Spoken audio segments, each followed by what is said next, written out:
What is going on, guys? Episode 4 of That's Just Our Opinion. Mathieu and Matteo. Today, the subject is McLaren. More specifically, the 570S and the 720S, the new cars that came out. Let's go. Alright, so we all know that the new 570S Spider came out at Goodwood. Yep. And I've automatically fallen in love with it. Yeah. I think it's an amazing car. Oh, yeah. What And do you think? I think both the coupe and the Spider are very nice. It's unbelievable. And I can't believe that they've kept the exact same specs from the coupe to the convertible. Because usually in the convertible you add some more weight and then it gets a little bit slower. But since McLaren's so good at making their carbon tubs, the cars never get slower. No, it's really impressive. Yeah. So we got a 3.8 liter V8 attached to a 7-speed dual clutch automatic. And with a top speed of 328 kilometers per hour. Top speed doesn't really matter because you're probably never going to hit it. Still fast, though. But it's really, really quick. Over 200 miles an hour.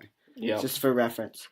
And 443 pound-feet of torque, with 562 horsepower. And it can go 0 to 100 in 3.2 seconds.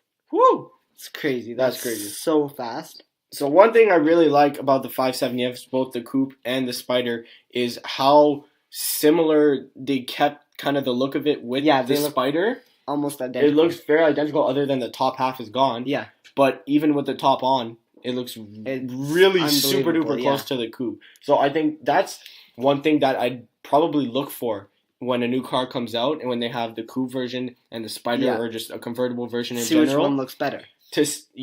And usually that's like a big factor when people be like, oh, maybe I'll just get the coupe because the convertible doesn't look that good. But with this one, it's like, well, I mean, like they both look really amazing because they both look the same. So, like, what am I going to pick, right? And especially like when you're looking at like the looks, when companies do like soft tops, you can really tell the difference sometimes. Oh my goodness, it looks a lot cheaper. Yeah, soft tops makes a big difference. Yeah, like the Huracan. Like the Huracan convertible. The soft top. They should have done hard top all the way, but they did soft top instead. And I'd probably go for the coupe. Yeah, I'd probably go for the coupe just because of that. And the coupe's a lot cheaper. Yeah, so good job on McLaren for doing that. It was amazing. I love how they kept those two bumps over the headrests. Yeah. That looks so cool. It looks like a Pagani That's Huayra. another thing. Yeah, they didn't just remove it. Yeah, it's not beautiful. It's not just flat. It's not, exactly. It's not flat on the top half they kept. It's true to what the car is. Yeah, it's crazy. And it looks so nice. And we saw Salamandron's video. Yep. It looks so quick and I don't know. Yeah.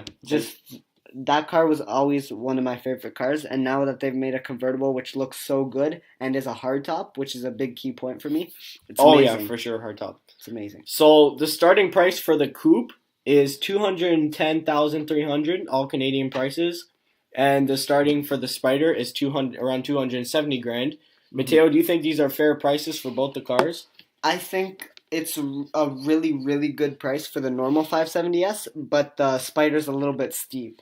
Like $60,000 just to get a convertible. I mean, because there's nothing really different about it. No, other than just the top. And I mean, they must have put a lot of mechanical engineering into it because it takes 15 seconds, and you could remove the top and put the top up and down in 15 seconds at up to 40 kilometers an hour. Yeah, which is crazy. Even Porsche, I think, is 31 or 33 kilometers an hour. Yeah, so they beat them with that. It's unbelievable. Yeah, I think I'd have to agree with you that, almost a $60,000 difference. That is a pretty big price. So, I mean, it is kind of hard to kind of talk about the price there because, yes, maybe I would have liked it more at like $240 or $250. $250, I think that'd be the key point. Yeah, $250. But I think I might be willing to forgive it just because of how, like you said, you can bring the top up to 40 kilometers per hour. Yeah. And just like you said, the mechanics and how, like we said in the beginning, how closely it looks compared to the coupe with the top up. Yeah. So I think I'd be willing to forgive it, but I think ideal around $250. Yeah, ideal price would be around $250. Maybe eventually once they start, if they don't have enough people buying it or they have so many people buying it that it's in demand, that they'll lower the price a little bit. Yeah. And especially on the used market, I think that they're going to be highly spec, so they might be just around the starting price of the car. Yeah. Because I think that the coupe starts too low. They could have bumped it up a little bit to like $230, and then it would have been a reasonable price gap. Oh, okay. Yeah. But like the coupe's justify it a bit more. Yeah, the coupe's amazing for what you get. It's the same price as an R8, which is unbelievable. Yeah. Because you get that McLaren brand behind it too, and all the perfection that goes into it. Exactly. So now we got some competitors. Yeah. So let's talk about the competitors for the coupe first. Yeah. So we got the 2017 Acura NSX at $250,000, the 2017 Porsche 911 Turbo S at $245,000, 2017 Dodge Viper ACR at $250,000, and the 2014 Aston Martin Vanquish at $240,000, all Canadian prices. What do you think about this list?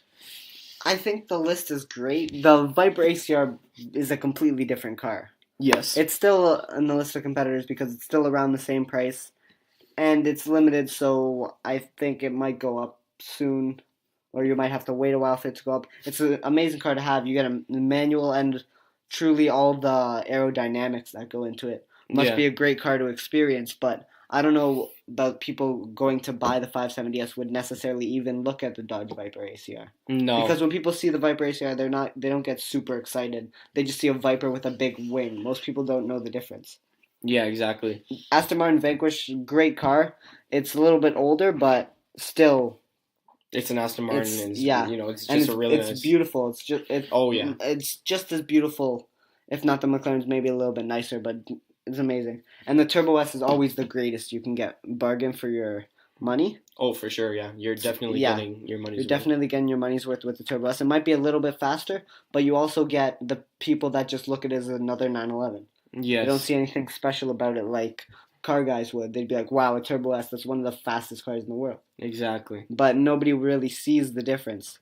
Mm-hmm. What do you think about the Acura NSX? No, I think Acura NSX, I mean, obviously it's on the list just because of like the performance and the price range, but the NSX, I feel like if I had the choice to do that, I'd probably take it off the list of competitors, because if I were shopping around for this price range and this type of car, NSX would not even be close to an option. Yeah, I think the NSX is way overpriced what they came out with. Because it was supposed to be revolutionary, but it is to a certain extent, but it's kind of like the BMW i8. It didn't do as well as they expected, did it? Yeah. There's so many sitting on the lots. That's why the prices have gone down so much. Mm-hmm. I think they were like around $300,000 before. It was unbelievably expensive. No, I think the Acura NSX for sure off the list. Like you were saying for the 911 Turbo S. Yes, for car guys it is faster, but I feel like if you're just kind of you're sitting down maybe outside, and then you see a McLaren 570S pass by, and there's a Porsche 911 right behind it, I think you'd be more interested in the look of the McLaren more 100%. Than the Turbo S. But again, you got those 2 points of view there, and for me it'd be hard to decide because I do like the look of the McLaren better, but I mean I love Porsche and especially the Turbo S. Yeah. So that'd be very hard. Like you said, the Dodge Viper ACR, completely different car. Yeah, it's a different beast. Like, if you have this much money, chances are this is either your only sports car that you're going to get, or you have a ton of other cars and you're just about to drop some more money. Exactly. So, if you're the guy that has a ton of money, go buy the ACR. It's a completely different experience. You're going to go to the track, you're going to rip it around the track, and it's going to be an amazing experience. Yeah. But if this is going to be your only car, you don't want the ACR because it's just going to be annoying and it's going to get...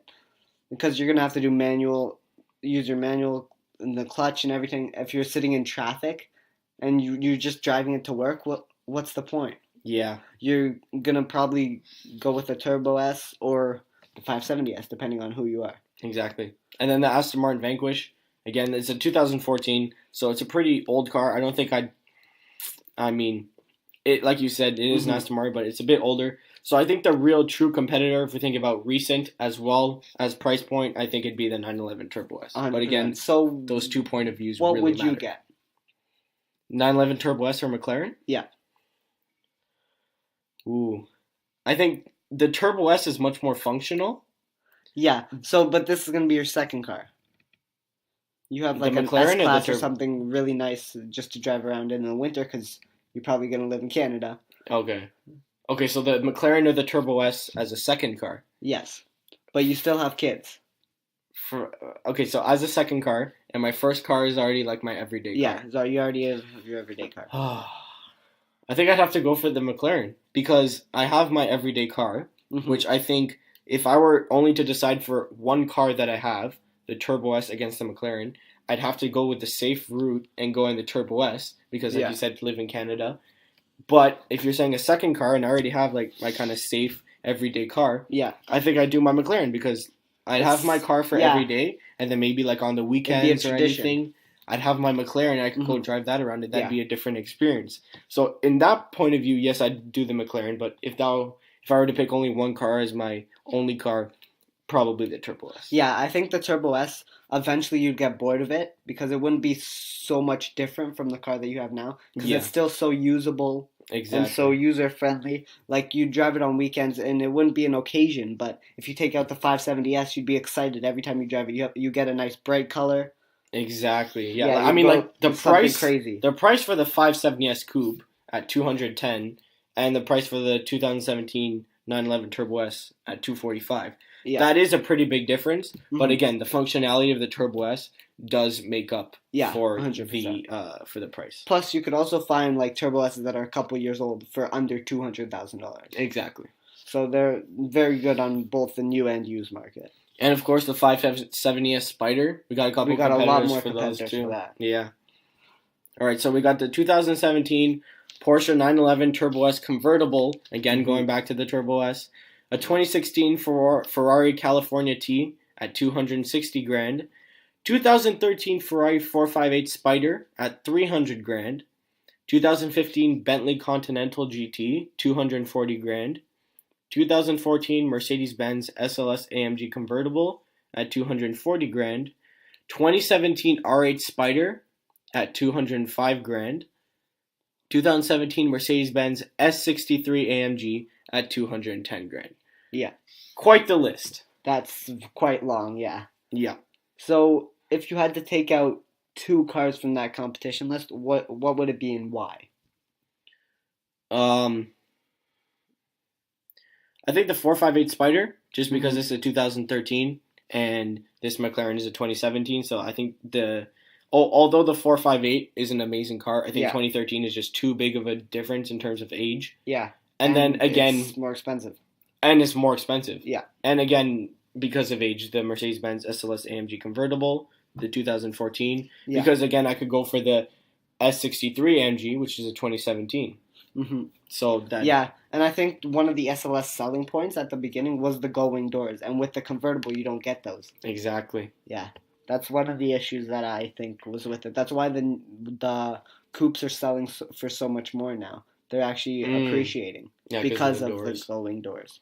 And again, with just like the coupe, the Turbo S 2017. So this one, the Porsche 911 Turbo S convertible. Yeah. Again, $250,000, but this time the Turbo S is less because the Spider, the McLaren, is $270,000. Yeah. So again, going back, the functionality, but also now we also have the price on Porsche's side. And then the other one that I would consider, probably the R8 Spider. Yeah. Just because I know that the R8 is a really nice car, and the Spider, again, just like the McLaren, both the Spider and the coupe look very good. Yeah. And a $205,000 price tag compared to a $270,000 price tag. Massive difference. That's pretty good. I think I'd rather pay that price, but yeah, I think those are the two main competitors. Yeah, I'd argue one more, the Ferrari California T. Okay, that's just me as I really love Ferrari. Yeah. But it's a convertible hardtop, beautiful, and it has 4 seats. So it's functional too. Yeah. Okay, yeah, I'd agree with that. Big trunk. That's true. Yeah, it does. Yeah. So, if you had to narrow it down, and you could either buy a 570S, for $270 starting. Yep. Or you could buy the Turbo S California T or R8 Spider. Ooh. Which one? And you could take home the extra money. Wow, I'm debating between the R8 and the Turbo S. And I'll tell you why. Because the R8, again, like I said, the price is amazing, $205,000, and the R8 has the 3.2 seconds 0 to 60, which is 1 second really shorter than the 570S. It's one longer. Spider, or sorry, 1 second longer. Yeah. Which is, well, that's very close in terms of performance. And then also the Turbo S convertible. Just because I think it's more functional than the California T. Yeah. In terms of functionality. So again, the Porsche is coming in as one of the strong competitors and one of the options, and then the R8 Spider because of the low price. I think the only issue with the Turbo S, though, is the convertible. For me, it's kind of love it or hate it. I think the Coupe Turbo S is much better looking than the convertible, but again, functionality. So maybe, I think that's a really tough one, honestly. That is really tough. I think I'd either go with the R8 because I could also take $65,000 home. Exactly. Or I'd go with the Ferrari California T, which is still cheaper than the 570S. Yeah, not as functional, but still cheaper. I'd probably go with the Ferrari just because, like, I like the styling and how it looks. Oh, yeah, for sure. It definitely looks good. Yeah, and you can get a nice cream interior and it will look beautiful. And the hardtop, when it comes down, it's going to feel like such an occasion every time you drive it. Yeah, and it's a hardtop, too, so that's, But the only issue is, I think the exhaust note.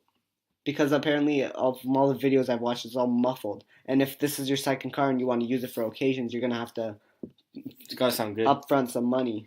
You're going to have to front some money and figure out how to get an exhaust on it to make it sound better. Your secondary car is to sound amazing. Yeah. If you want to just enjoy it and have a new experience, you're going to need the sound to go along with it. Yeah, I think for sure the Spider, McLaren put the Spider in definitely more competitive space. Yeah. And because of all the good options for Spiders in that price range and in terms of performance. Yeah, I believe that probably the strongest one, if you were not biased, if you didn't like Porsche, you didn't like Ferrari, you really didn't care about the company, would probably be the Audi R8 just because of its unbeatable price. Oh, yeah.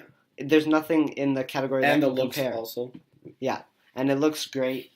Oh, yeah, and it sounds good. You don't have to worry about that compared to the soft Ferrari. top, But it's one of those rare occasions where the soft top actually looks good, just like the coupe. Exactly. Although it doesn't have the hardtop roof. So now let's get into our second topic, the 720S. Woo! Which is also a pretty new car. Yes. And it is quite the car. It is an amazing car. Yeah. But it has an Aventador issue. It has an Aventador issue. But before we get into that, let's just read some specs. Yeah. 3.8 liter twin turbo V8, 7-speed dual clutch, has a top speed of 341 kilometers per hour, 568 pound-feet of torque, 710 horsepower, and 0 to 100 kilometers per hour in 2.9 seconds. So basically, the 720S is the predecessor, the replacement for the 650S, which wasn't a good car. Mm-hmm. And the starting price for this 720S, are you guys ready for it? $425,000 Canadian. It's incredible. Wow. It's a lot. Very, very much. Okay, so now let's look at the list of competitors just to get right into it. The 2015 Lamborghini Aventador, $410,000. 2015 F12 Berlinetta at $415,000. And the 2016 Ferrari 488 at $405,000. Matteo, your opinion on the list of competitors? There's not very many competitors, have you noticed? Nope, not many, only 3. I wonder why. Well, it might be the very high price tag. Yeah, because and all the competitors we've listed have been under the price of the starting price, which means you'll probably end up around $450,000. Keep in mind, none of the competitors are 2017, but, still. But, especially if it's your second car, I'm pretty sure you're not really it's not going to matter. No. You don't want to have to deal with that much depreciation anyways. Yeah. McLaren is also notorious for its depreciation. Like the 650S have gone down so much, you can get ones for under $300,000, which is $125,000 undercutting the 720S. Yes. Maybe the 720S might be up 10 horsepower from a Lamborghini Aventador, but is it really worth another $40,000 with options? Even if it's a couple years older? Do you think that the 720S, so brand new, $425,000 price tag, by the time it gets to 2 years old, just like the Lamborghini Aventador right now, will it be lower than the 2015 Lamborghini Aventador right now at $410,000? I think it will have to be because the Aventador starting price is a little bit higher. I think the Aventador starting price is around $450 or if not higher. Yeah. and also because of McLaren's depreciation. Yes. I'm guessing in 2 years, you're probably, if you spec a car really nicely, you're going to get lucky and it's going to stay around that area. Mm-hmm. Like if you spec it all the way to the max, you have $100,000 in MSO. Because MSO is super expensive, but sometimes if you choose the right options and there's the right person willing to buy it, you will actually make money or break even. Yes. But if you're just going to go with a base, something that you were comfortable with that would arrive here quicker because you just wanted the car. Yep. Because you're still putting orders in, nothing's coming out yet. Mm-hmm. So I think just going to put a base one. They're going to be around $380,000. Okay. Yeah. In a couple of years, I believe, which is big, especially if you're around 450 to 380. That's $70,000 you're going to lose in 2 years. Yeah. I'm pretty sure with the people that can just... It'd be great for a person who would be looking to buy one in 2 years, but for a person who buys it right now, won't be too happy. I'm pretty sure some of them won't mind, but the ones that do are probably not going to end up buying it anyway. No. Yeah. Because they know of McLaren's depreciation. They've looked up on it. They've read things over. At this price tag, for sure. You can't just buy something blindfolded. $425,000 For $425,000. No matter how much money you have, $425,000 is a purchase worth doing research for. Yeah, and especially after tax, after options, you're going to be close to $500,000. That's $500,000.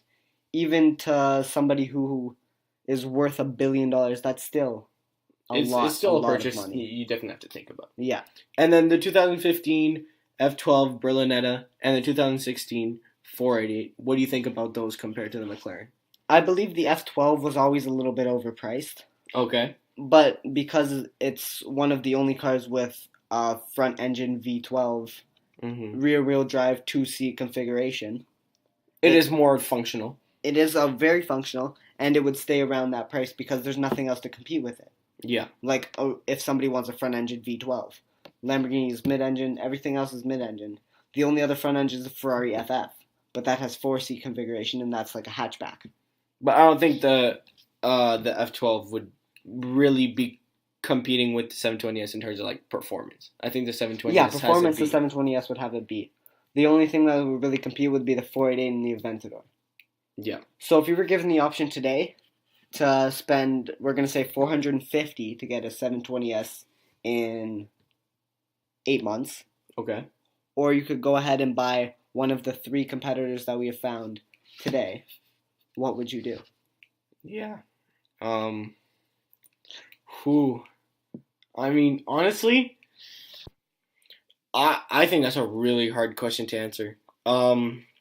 I think at this point, just based on like the crazy price tag, I think I'm just gonna eliminate the F12 because in terms of performance compared to the 720S. Yeah. But everything else, I think just with the crazy price tag, I'll just go with the lowest one and just go with the 488 because I know I'm gonna get good performance. Yeah. And for sure it's gonna be at a good price. And again, like you said, this is a 2016 488 at $405,000. Yeah. I think in 2016 the 720S might be lower than that. I would probably agree with you. Yeah. I'd probably put my money on that. But the thing that I think is interesting is like you compare to the Aventador, like with the Aventador situation, something we really were talking about on the first podcast, episode 1, where we talked about Lamborghini, is how the Aventador is just, it's so overpriced and like how it doesn't match the performance compared to the Huracan, which is much lower price.